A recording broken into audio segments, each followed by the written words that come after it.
በወረዳችን በዚህ ዓመት የክልሉ መንግስት 5 ሚሊዮን ብር በመመደብ የህብረት አንደኛ ደረጃ ትምህርት ቤት የብሎክ ግንባታ እየሰራ ይገኛል። የፌደራል መንግስት ከ15 ሚሊዮን ብር በላይ የሚያወጣ አንድ ደረጃውን የጠበቀ የቅድመ መደበኛ ትምህርት ቤት ለመገንባት በእቅድ አሳውቆናል። በክልልና በወረዳ የበጀት ድጎማ የተማሪዎች ምገባ ተጀምሯል። በዚህ ሳምንትም ከ800 ሺህ ብር በላይ የሚያወጣ የምገባ ቁሳቁስ በክልል ትምህርት ቢሮ በኩል ድጋፍ የተደረገልን በመሆኑ ምገባ የሚካሄድባቸውን ትምህርት ቤቶች አስፍተን የምንጀምር ይሆናል።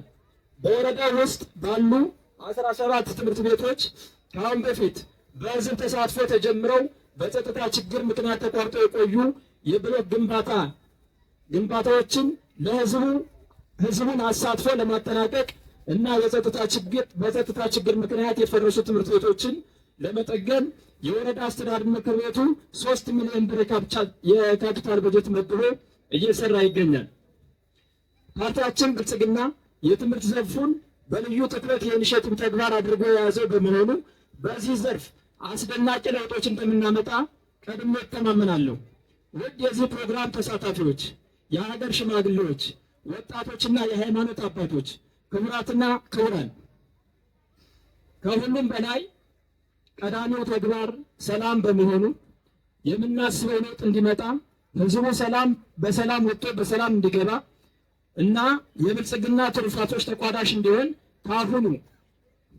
አሁን ላይ ነፍጥ አንግበው ዘመኑን በማይመጥን ሁኔታ ጫካ መግባት የህዝቡን በሰላም እንዳያድር እያደረጉ ያሉ ኃይሎች መንግስት የዘረጋውን የሰላም አማራጭ ተጠቅመው በሰላም ወደ ቀደመው ሰላማዊ ኑሯቸው እንዲመለሱ የሁሉም አካል ርብርብ ሊሆን እንደሚገባ መዘንጋት የለበትም።